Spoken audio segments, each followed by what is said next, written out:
Welcome to the Rose Show podcast. Thank you so much for joining us today. I have the high honor of being here with Greg Foss, Freedom Maximalist. He's also co-founder of Looking Glass Education, focused on educating people on the potential of Bitcoin. He's spent over 30 years in the financial markets trading high yield credit, and he's also executive director of Validus Power Corp. So how you doing today, Greg? So honored to have you here. Oh, it's a great to be with you. Nice. We had a nice little chat before we started the podcast. So great to meet you, and thanks for having me. Yeah, today's it's been a heck of a week, hasn't it? So looking forward to talking with you about our favorite new passion, Bitcoin. Absolutely, Bitcoin. So before we get into Bitcoin, Greg, I'd love to know how Bitcoin called you. How did it all get started for you? Yeah, you know what? And I mean, so firstly, it stopped me at any time if I'm rambling on, but I think it's important. Um, it'll give you some perspective as to why I'm so convinced that Bitcoin is the solution. I'm a Canadian.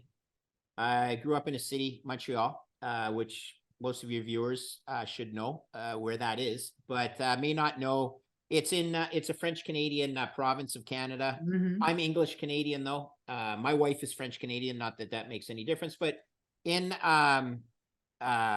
growing up, I was always interested in mathematics, but I was also, I was into sports.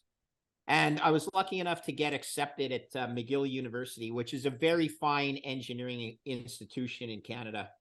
In fact, we have a lot of kids from the Northeast United States that come up and go to school in Canada for a degree that they value, but also because the system is a little less expensive to go to equivalent of call it an Ivy League school. I'm not trying to, show privilege or anything, but an Ivy League school in Canada, good engineering program. Had lots of friends from the Northeast United States that came to Canada, but I really went to McGill not because and studied engineering, not because I really wanted to be an engineer, but as I said, I was good enough at mathematics. I went to McGill to play sports, and I did play for 4 years.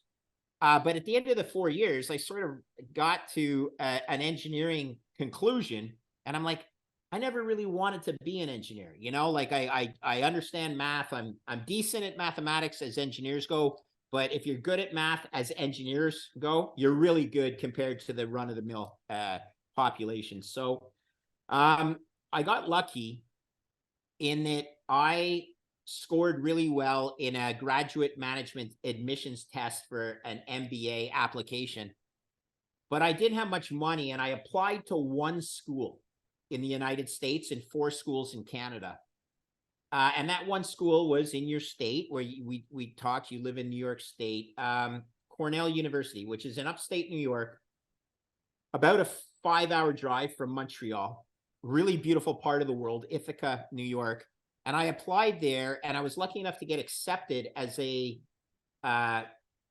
student with no work experience. Now, I would not have been accepted as an American, even though my undergrad grades were good enough and my GMAT was definitely good enough.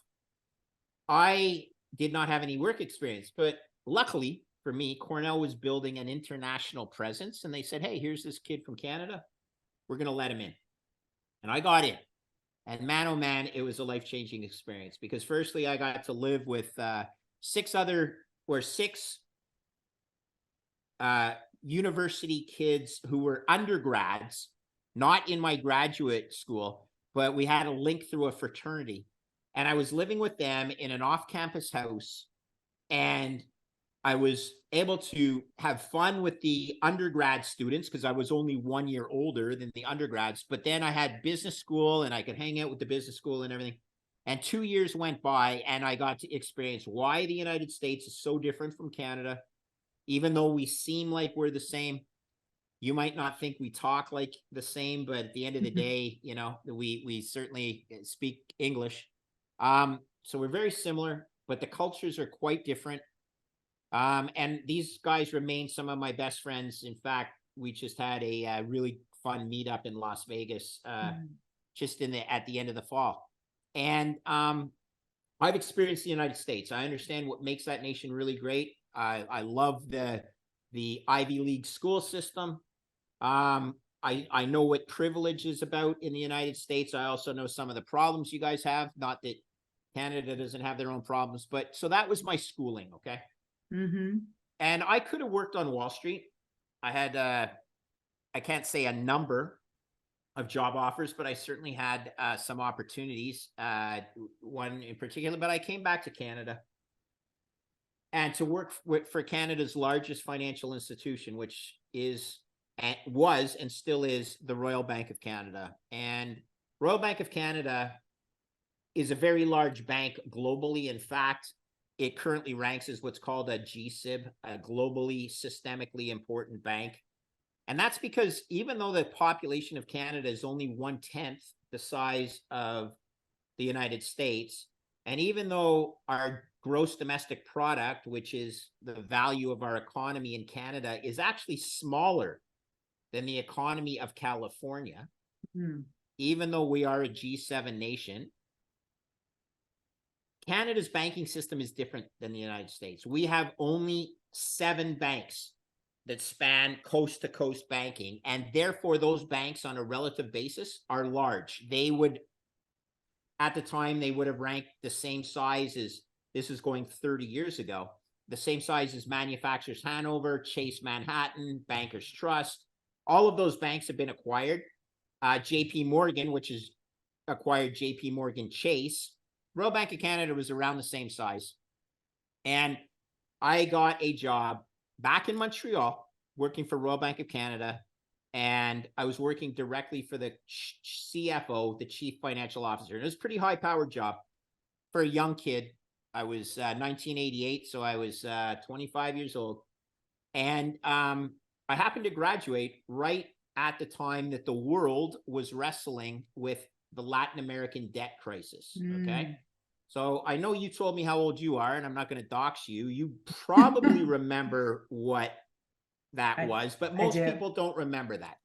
Essentially what it was a global crisis in banking.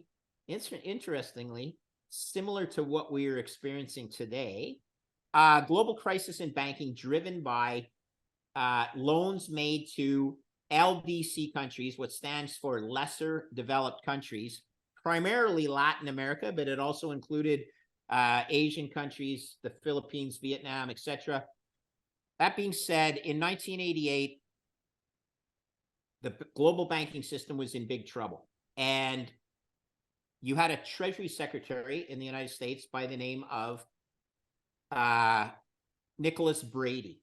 Okay. Now, Nicholas Brady has the same position that Janet Yellen has today. And Nicholas Brady was wise to the fact that basically the global banking system was bankrupt, insolvent, which, you know, not to get too technical, means if you marked to market the losses that they would have to take on the loans of the Latin American countries, the book value of equity of that bank was negative, which means they needed financial assistance, and there weren't enough Jamie Dimons in the world to come around and rescue all these banks. So my first project was working for the CFO to figure out what the Royal Bank of Canada was going to do, because Nicholas Brady proposed something called the Brady Plan to solve over a long period of time. It actually was a 30-year solution, the problem with Latin American debt. So these loans started as 5-year loans. They defaulted. They went from being valued at 100 cents on the dollar down to about 25 cents on the dollar. So they lost 75% of their value. And the USA proposed an fairly ingenious solution to skate these loans back on side over a 30-year period. Very smart. 100% accounting gimmick, though. 100% accounting gimmick to pretend that the banking system was all of a sudden miraculously cured overnight.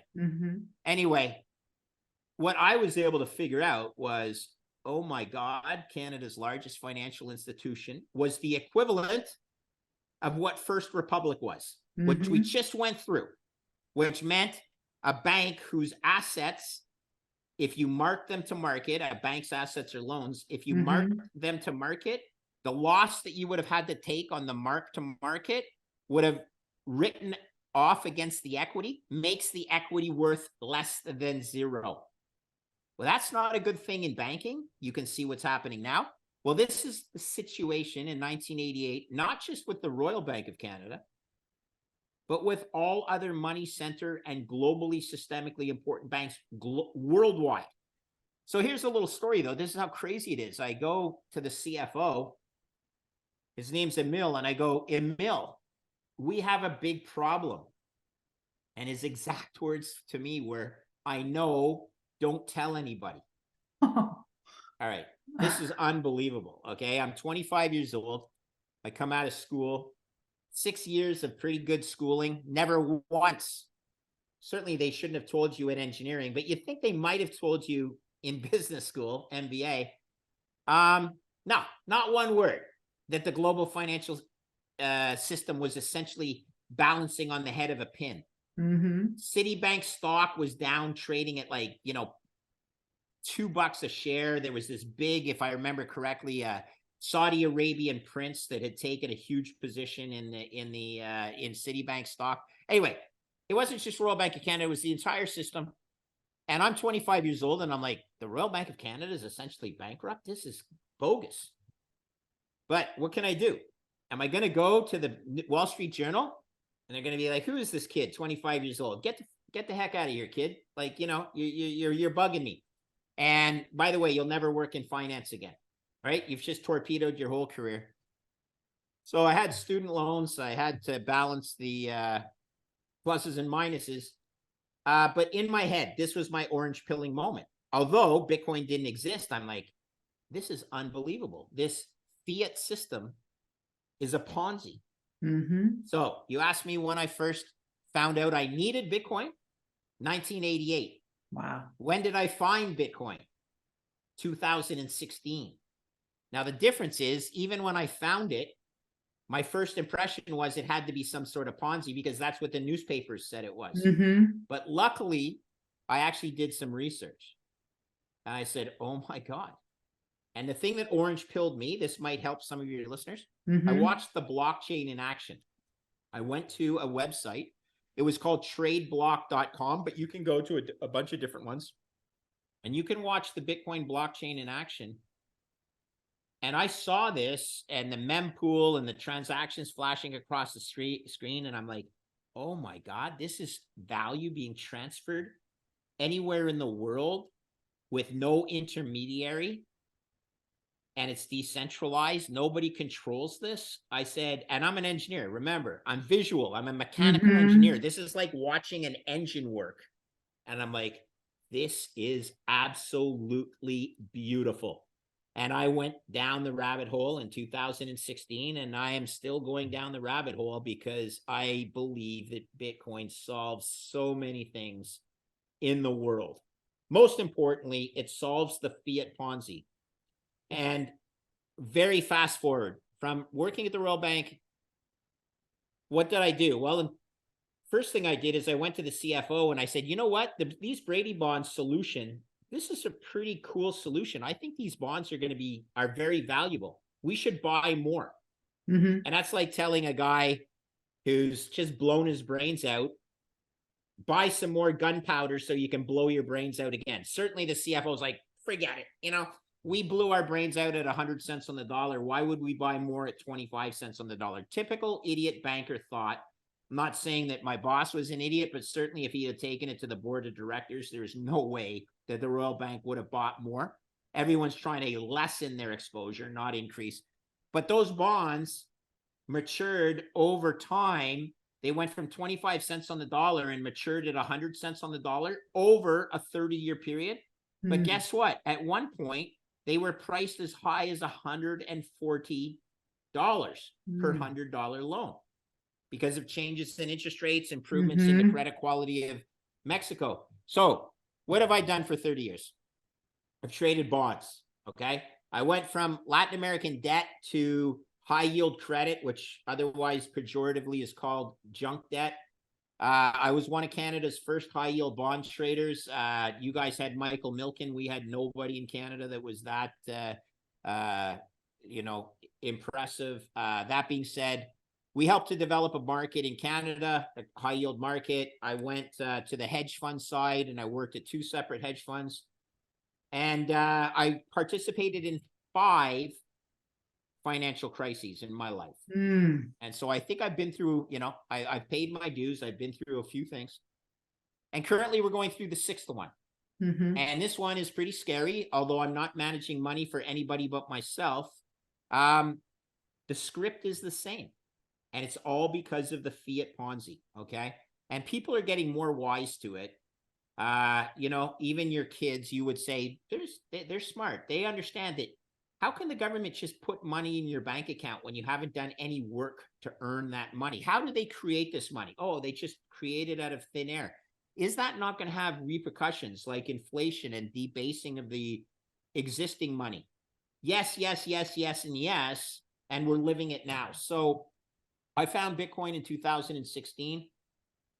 I transitioned from a hedge fund guy to I raised capital for a company that issued the first closed-end Bitcoin fund in Canada, trading on the Toronto Stock Exchange. We had to take the Ontario Securities Commission to court to win the right to issue that closed-end fund, and that quickly morphed into a Canadian ETF, spot ETF for Bitcoin. So that was a very valuable instrument. It exists on the Toronto Stock Exchange that you guys in the United States still don't have. You have a futures-based Bitcoin ETF, but it's garbage compared to a spot ETF, okay?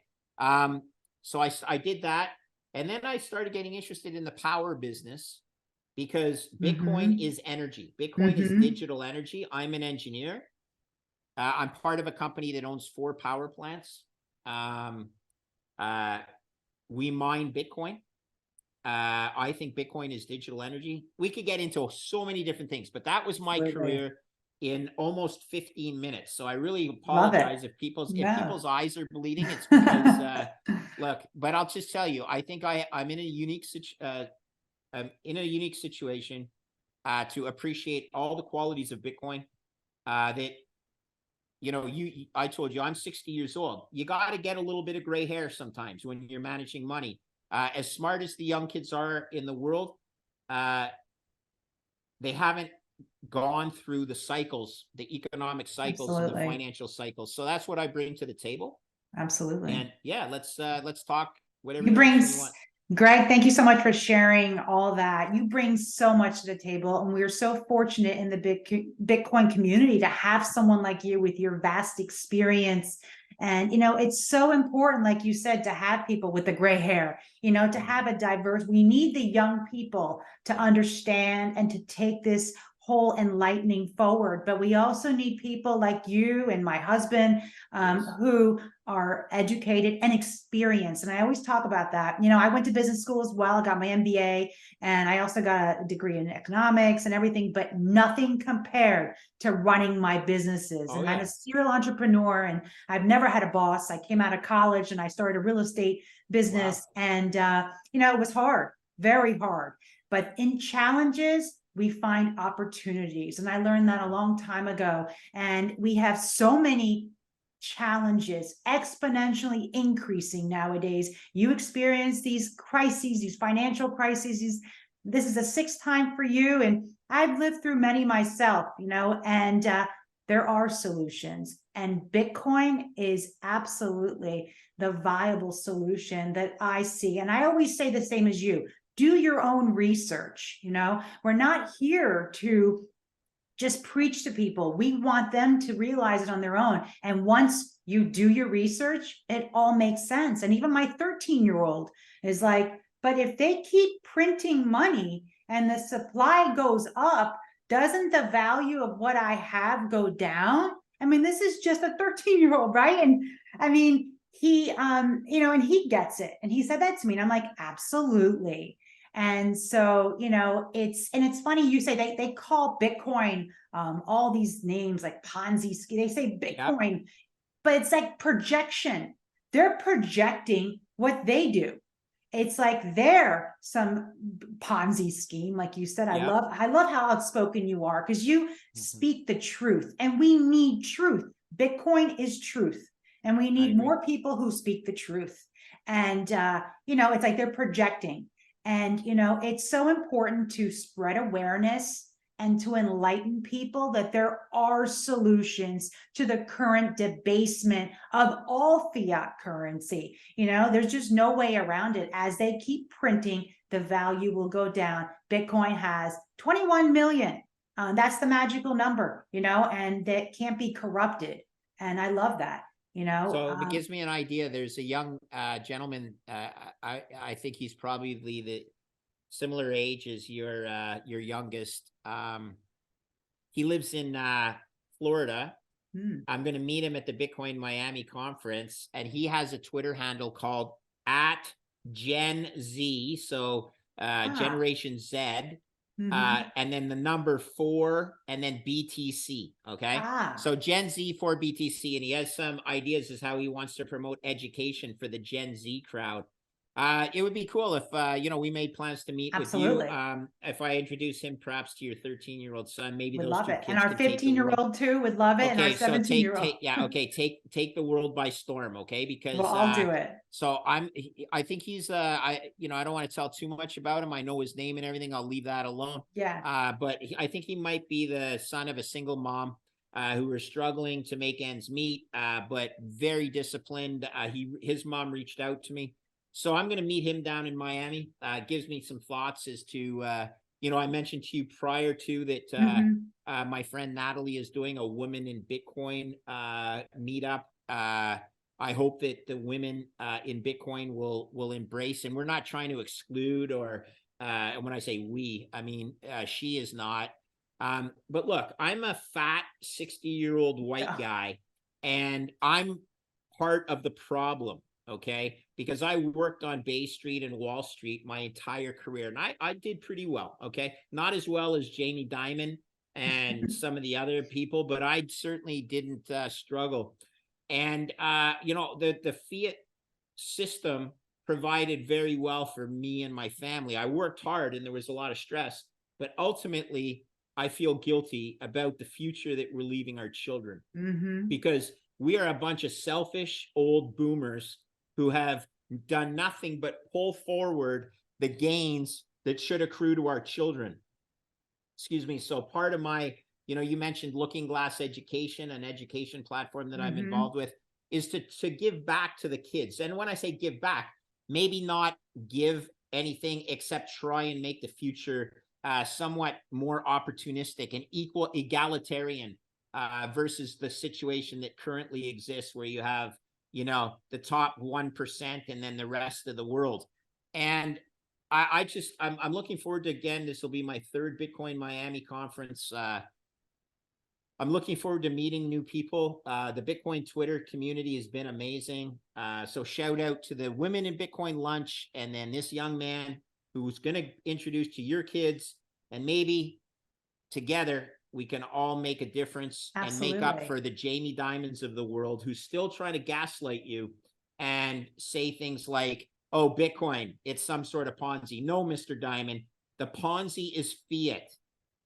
And you are perpetuating that Ponzi by things like getting the FDIC, the Deposit Insurance Corp, to shoulder half the losses in the banking system so you can buy a bank at essentially an advantageous price and roll it into your empire and continue the fiat Ponzi. Okay, this is just how the fiat Ponzi works. It's getting worse with each crisis, and it's leaving the kids in a worse situation for their future. So we got to change this. It starts with education. It starts with you know, joining forces. So great to meet you. Great to meet you as well. Yeah, let's see what we can do. Absolutely. Right? You know, what you said about providing opportunities, that's the key. It's about teaching them how to fish, not giving them fish. So providing opportunities for the future, having hope for the future is key, because right now in this current situation, in these difficult, challenging times, there isn't much. And but Bitcoin provides that And hope. the kids that I'm meeting, when I say kids, okay, I'm talking about anyone under the age of 35, okay? Which means anybody younger than 25 years younger than me. I know, they're kids. kids to me Okay, too. they're kids, okay? And well, I shouldn't say over 25 years. So that includes anyone from the age of 35 all the way down to the age of basically the youngest person I've met in the Bitcoin community, maybe around 10 years old, okay? But you know, from top to bottom, it seems that the people are excellent people. They're givers, they're not takers. They want to you know, improve the future. So you know, it sounds to me like you've done a great job raising your kids. And then you know, if we can work towards making the world better for all kids, not just goal. our own kids, all kids. And that includes kids not just in North America, this includes kids in The Africa. world. So I mean, if we can just keep spreading that message, that's what we do. with truth, because here's the thing. Bitcoin is mathematics, and mathematics is truth. Okay, math is the base layer of language. It's also truth, and universal language. There you go. So I'm pretty excited that it's gaining traction. I've been involved in the community. I guess I got into Bitcoin in 2016, and that gives me a thought. In 2016, I only found Bitcoin Twitter, truthfully, like in 2019. But on that front, when I got involved in Bitcoin, a lot of people are going to say, oh, it's too late. The price is too high. But the truth is, Bitcoin is a better investment today, 7 years after I got involved in Bitcoin the first time. Bitcoin's actually a better investment today with more upside and less downside than when I got involved in it 7 years ago. And we could go into why that is, in fact, the case. But what we need to do is get everybody that we care about, because some people just will not own Bitcoin because either they're too silly or they are listening to the wrong, you know, the Charlie Mungers of the world or the Jamie Dimons of the world, and they put those people on a pedestal. They'll not own Bitcoin. But everybody else who we have a chance to properly educate, all you need to own is 5% of your portfolio. And it could be a life-changing investment for you. And so, yeah, that's sort of my mission. It sounds to me like our missions are somewhat aligned. Absolutely. You know, what you just said, everyone has different allocation. We know this from our investment backgrounds, you know, it depends on your situation, your own personal circumstances. But I believe, like you've said many times, owning zero Bitcoin is the riskiest of all. Or the wrong allocation, meaning you're taking more risk by owning zero. Correct. Absolutely. So I definitely want to go into the risk reward and everything, but I think we'll start with the most important topic. Do the math for us, Greg, please. I know we know the inelastic supply of Bitcoin, you know, and the central banks keep printing away. And we know with this rise in the cost of debt and capital with higher interest rates, they're going to be forced to have to print more. That's the grade 11 math. So we'll start with why they have to print forever. Okay. Basically it's a simple, the answer is because we've accumulated so much debt globally that the growth of the debt itself, just organic growth, not by adding more debt to the pile by running deficits, federal deficits or corporate deficits. But even if we just stopped right where we are, it's impossible not to continue printing money. Now, we're not going to stop because right now the USA is running a deficit, an annual deficit of 7% of its gross domestic product. That's outrageous. But that's where we are. And even if that was to go to zero, no government spending, so that you brought the 7% of the government deficit down to zero, adding to the debt, the existing debt is growing because of a coupon, right? And that coupon causes the debt burden to grow organically. And it's as simple as saying this. We could run through numbers, but let's keep it this simple. The debt burden is so big that the ability of the economy to grow at the same rate of increase of the debt burden, because the economy is much smaller than this ball on top of it, this economy would have to grow much faster than the organic growth of the bigger ball to keep up with the incremental debt.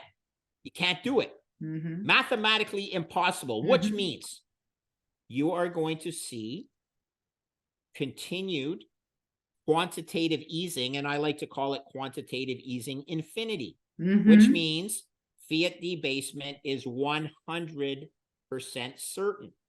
Now, in investing, you very rarely get 100% certain outcomes. Well, this is 100% certain. It's the simplest trade or investment I've ever seen. And here's where the exciting part is. Man, the asymmetric upside makes it one of the best trades. I will actually say this. It's the best asymmetric upside opportunity I have ever seen in my career of managing risk. So we know that fiat debasement is 100% certain. How do you protect yourself against that? Well, we could run through the different asset classes that do. But one of the things that really doesn't protect you against that is bonds. And just about everybody in the world, all pension plans, all high net worth individuals, all family offices, everybody owns bonds. Well, that is a fiat contract. It is a contract that will debase alongside the fiat because it's a fiat contract. So my biggest goal is, having spent my entire life in bonds, try and convert some of that money into Bitcoin to hedge the downside you're going to have on your bonds with the upside that you have on Bitcoin. Okay. And I want to do this now with your permission. I'm going to tell you why Bitcoin should be trading at $2 million. Please do. US per Bitcoin today. Are we going to use the credit default swap model? No, because that's a little too, that might go over. I don't want to diss your We want to be listener base. simple. The message should be simple. I want to keep it as simple as grade 11 math. Okay. So let's keep it with this total addressable market model. Okay. In the entire world, total financial assets in the entire world in US dollars are worth 900 trillion US dollars. And I'm going to run through them very simply. What are they? There's 400 trillion of global debt. Okay. There's 300 trillion of global real estate. There's 100 trillion of global equity. And there's another 100 trillion of miscellaneous assets like gold, which is about 10 trillion, fine art, commodities, currencies, everything else. So what do you have? You have 400 plus 300 plus 100 plus 100. That's 900 trillion US dollars in today's dollars. I believe that Bitcoin, which currently is worth 1/2 of $1 trillion, so 1/1800th, 1/1800th of the size of all global assets, I believe it's not crazy to think that Bitcoin will someday capture a 5% market share. Why? Well, because Bitcoin is the ultimate store of value. It's programmable, transferable. It is immutable. It's the perfect hard asset that will take a little piece of all of these other asset classes. So let's start with a 5%. What is 5% of $900 trillion? 5% of 900 trillion is $45 trillion. How many Bitcoin did you say there were? 21 million. And that's protocol defended by mathematics and code and decentralized. Nobody can change that. Well, get out your calculators, people, but I'll save you the time. What is 45 trillion divided by 21 million? That's over 2 million US dollars per Bitcoin. That's at a 5% market share. Now you can play around with whatever you want. Whether 5% is too high, I actually think it's way too low, which means the number just gets even bigger. But we got to go through my target before we hit targets of 10 million, right? 10 million might be some, $10 million per Bitcoin might be something like a 25% market share. But let's keep the 5% market share. 2 million. And here's the key, Rosanna. The key is it's in today's dollars. People will say, what is it going to be in 10 years? Well, add inflation. Way higher because the price target in today's dollars is 2 million. So I hope people out there can see how simple it is to understand that the debt burden in the fiat economies globally is expanding. The asset base in a fixed point in time is 900 trillion, and Bitcoin is going to capture some of that. Currently, it's at 1/1800th of total assets. I'm going to say, which is, what's 1/1800th? That's, it's about help me with the math. It's probably like 40 basis points, something like 0.4%. And I'm saying it's going up to 5%. Wow. 20 times higher. In fact, so it's not 0.4%, it's 0.2%, 0.12%. Anyway, on the fly, I'm trying to do math in my head to tell you how stupid cheap Bitcoin is. Stupid, stupid, stupid cheap. And everyone thinks they've missed the boat. You haven't. The only thing that's different between now and when I first got involved in Bitcoin is the response to the COVID crisis, the current banking crisis, and the fact that the government printed more money than they ever have in the history in 2 years to respond to the COVID crisis. It's over. It's the simplest trade I've ever seen in my life. Your 13-year-old son will get it, and these gurus on Wall Street, they're paid either not to get it, or they haven't done the math, or they're conflicted like Mr. Diamond. Because I know Jamie Dimon is smart enough to understand how simple it is, but he's conflicted because he knows that Bitcoin is going to disintermediate his business so much that his earnings per share are going to go down so much that all the bank stock that he owns, I don't think it's going to be worth as much as he wants it to be worth in the future. No, he certainly has incentive nowadays. I mean, it appears that all bankers do, and this includes all the people that work for him. And look, I had a lot of friends that worked at JP Morgan. JP Morgan is a phenomenal financial institution. Okay. In fact, did you know? No, you wouldn't, because I didn't tell you, and I haven't told many people this. JP Morgan seeded the first hedge fund that I worked at. My business partner and I got a material investment by JP Morgan because we passed all their due diligence, and their stamp of approval brought in a lot of other clients because it was like a prestigious stamp of approval. I was quite proud to get that. So I'm not trying to disparage JP Morgan. I just want people to tell the truth about what JP Morgan is in the context of the fiat Ponzi that JP Morgan operates in. And this is why you got to tell the truth. And you got to get out there and say, it's not like I want people at JP Morgan to lose their jobs. They're going to lose their jobs anyway. Okay. Bitcoin will eat their world. So they better get protected and own some Bitcoin despite what their CEO says. He has enough money, but a lot of people in the world don't.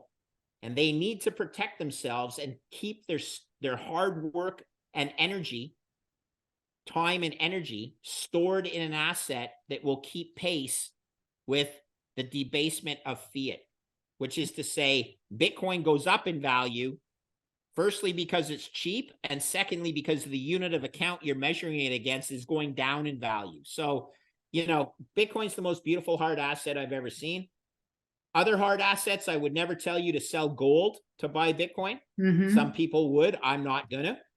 What I will tell you is sell your bonds, sell selective equities.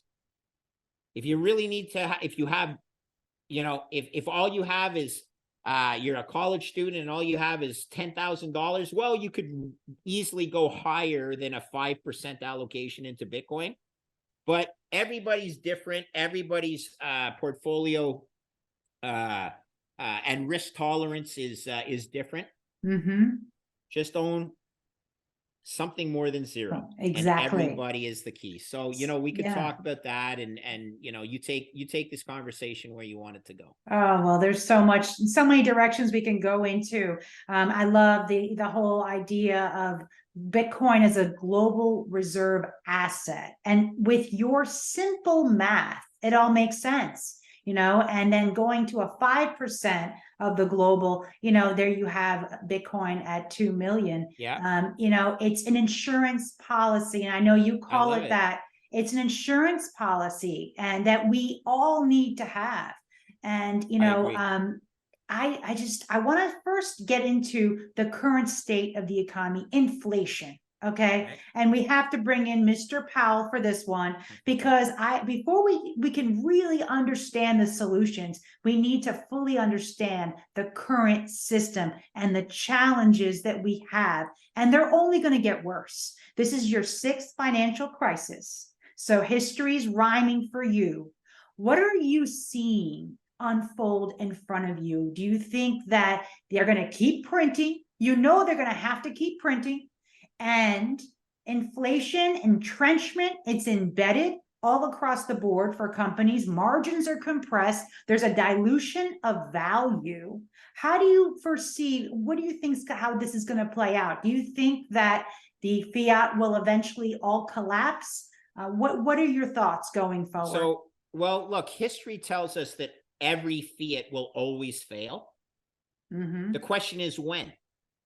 And let me be very clear. I love the United States. Okay. United States is the last bastion of freedom in the world. Many of you may say, well, you're not that free. Well, guess what? Come and live in Canada and you'll see that we are materially less free than you guys are. We need the United States to survive because freedom is what's most important to me. And I believe if the USA embraced Bitcoin, it could solve its debt spiral crisis by holding an asset that will increase in value for all Americans, much like what El Salvador has endeavored to do. There's a lot of education that goes into that, and it's not going to happen overnight. But you asked the question, what happens to all fiats? Well, look, every single fiat in the history of fiat has failed. You go back to the Roman Empire, failed.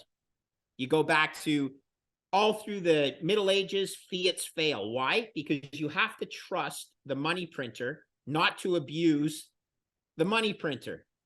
And they always do, because it's short-term solution for maintaining power at the expense of long-term value of money. And so we're no different right now.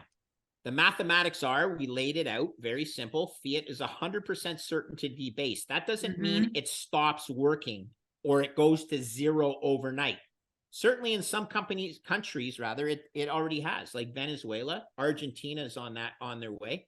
Argentina is a G20 country, which means it's one of the 20 largest economies in the world. And they have defaulted 4 times in my career.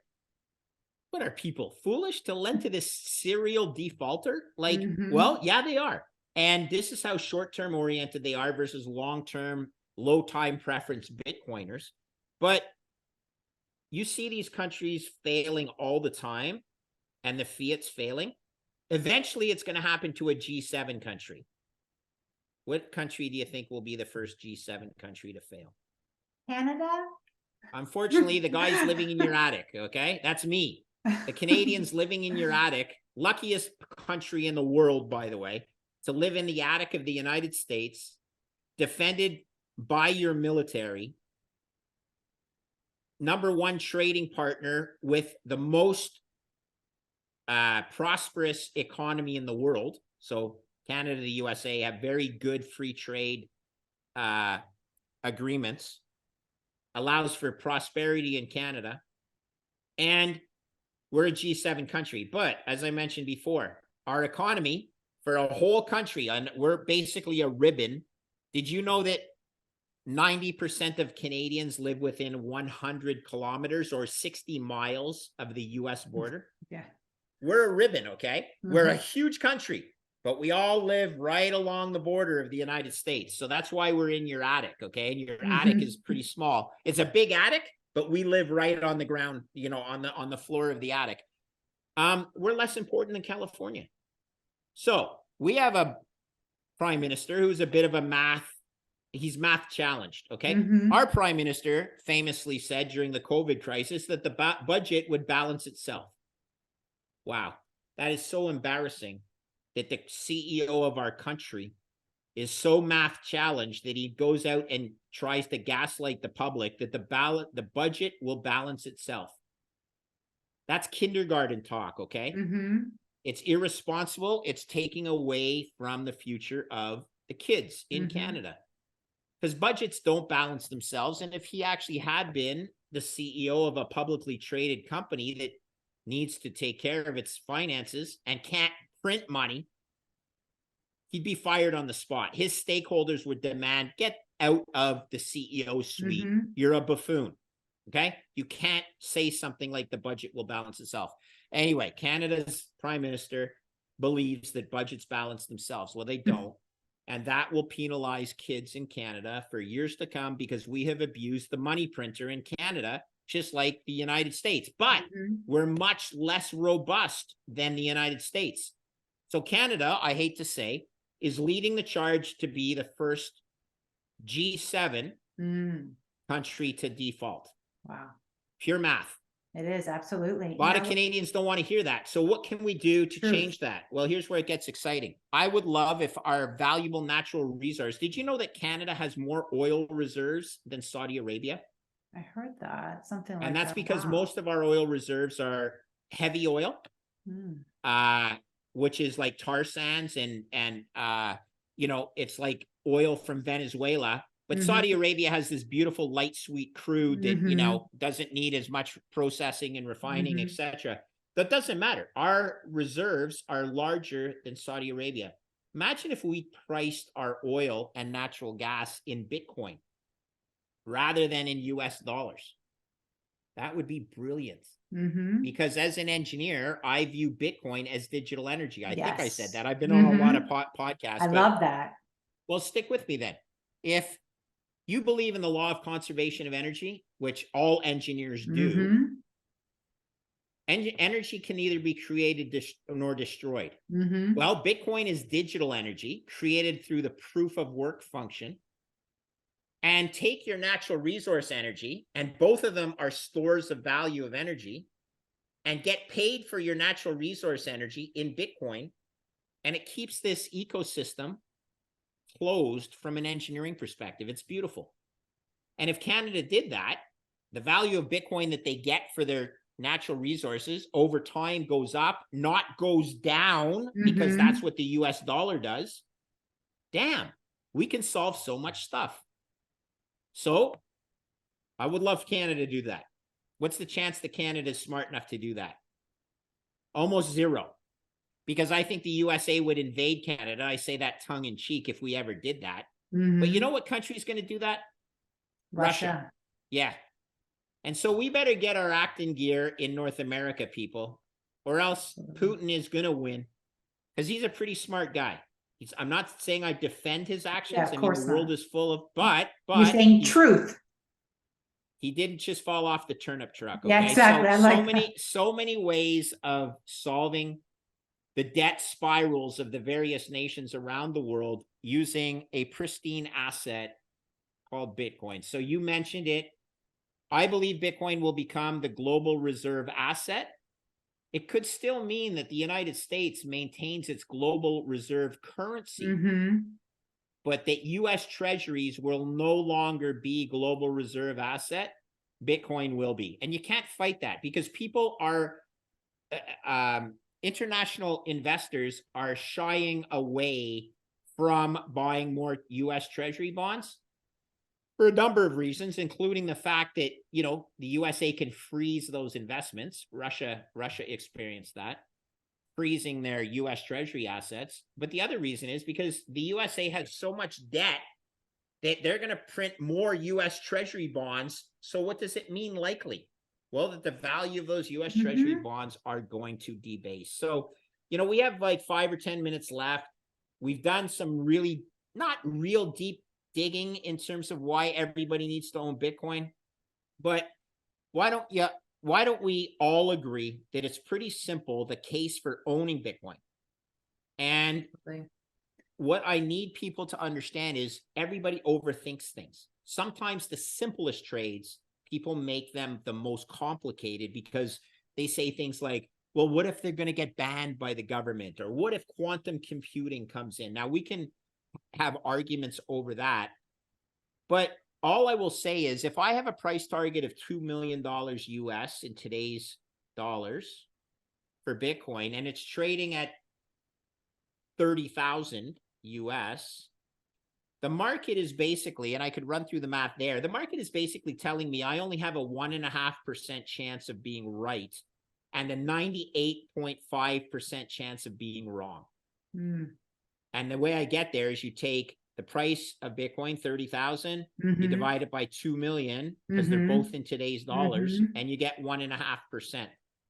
So it's either worth 2 million or it's worth 0. I know that's not the truth because it's a different probability distribution. But if we just took a binary outcome, the market is giving me a 1.5% chance of being right.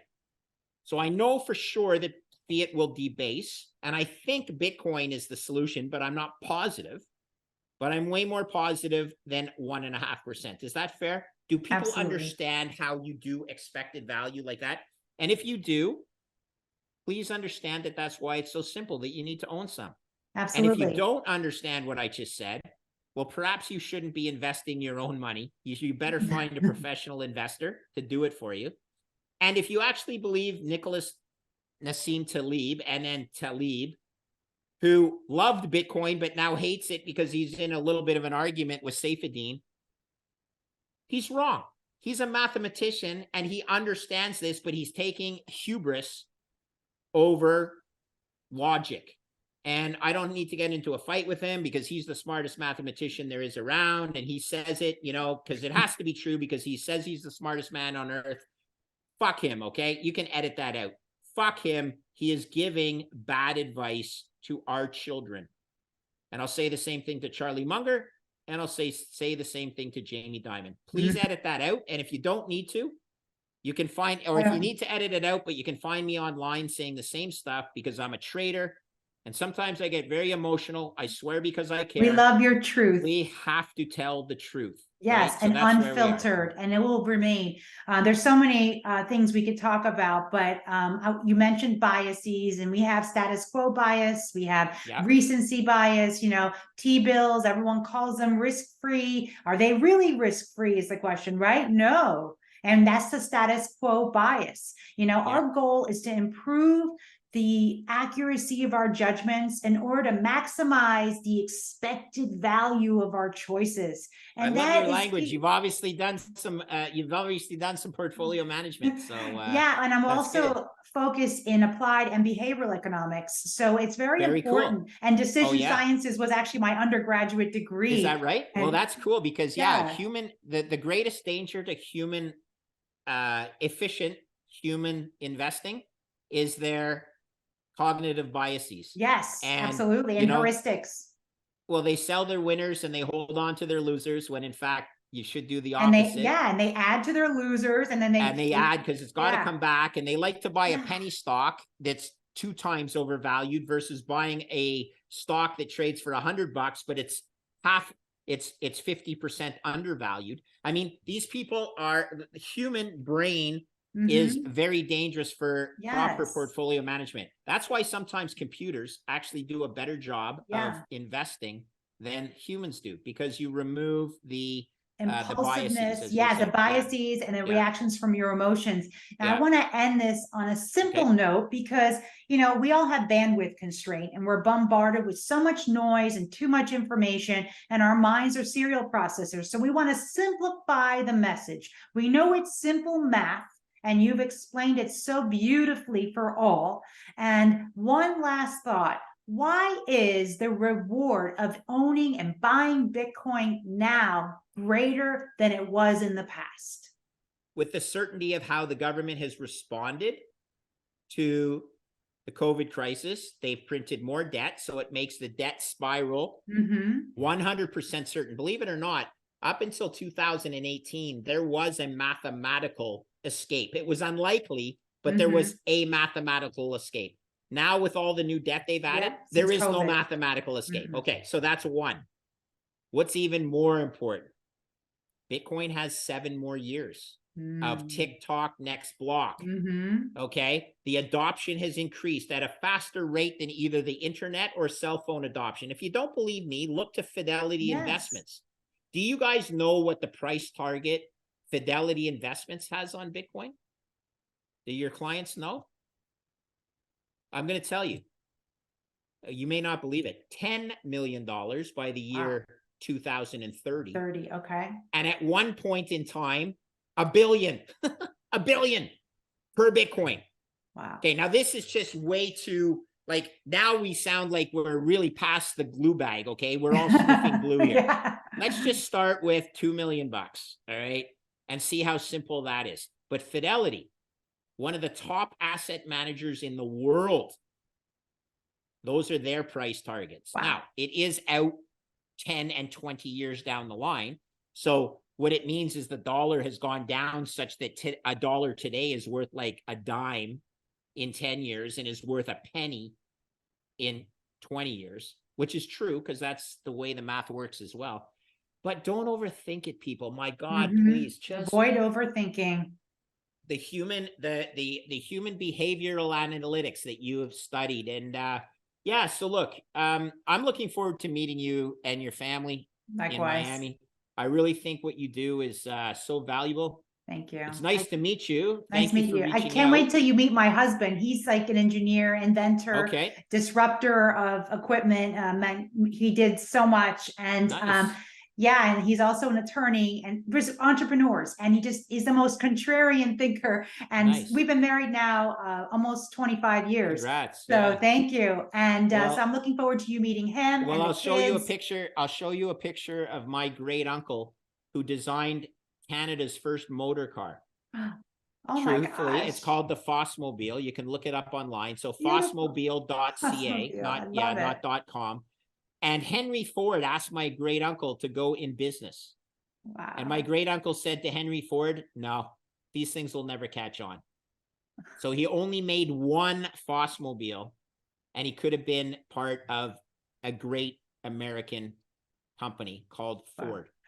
Now, here's another thing about Henry Ford. 2 other things, and we'll leave it on this. Did you know 2 great statements by Henry Ford? First, the world needs a currency backed by energy. Holy shit. When did Henry Ford say this? Over 100 years ago. What was he talking about? It's my belief he was talking about Bitcoin. Didn't exist until 100 years later. The second thing that Henry Ford said, if the average American understood how commercial banking worked, there'd be a revolution in the morning. Interesting, because right now what's going on in the banking system of the United States may cause a degree of revolution. Absolutely. They're so levered. I think 25 times or something like that. That's what they are, but that's banking. That's never changed. Banking, It's just yeah. people have never been made aware of their leverage. People just need to be educated and aware and open-minded, think different, and there is a solution, and Bitcoin is the way. Atta girl. Such a pleasure meeting you. I can't wait to meet you in person in Miami Beach in the next 2 weeks. I'll send you that invite to Natalie Brunel's Women in Bitcoin, okay? Thank you so much. Looking forward to it. You and looking forward to meeting you, your kids, and you and your husband too. So thanks for having me. It's been a pleasure. Thank you, Greg. Likewise. Thank you. Bye. Thank you for listening to the Rose Show podcast. Please visit rosannaprestia.com for more episodes. See you soon. All investment, real estate, financial, legal, and tax opinions expressed by Rosanna Prestia or on The Rose Show should not be relied upon as professional advice and are intended to be used for informational purposes only.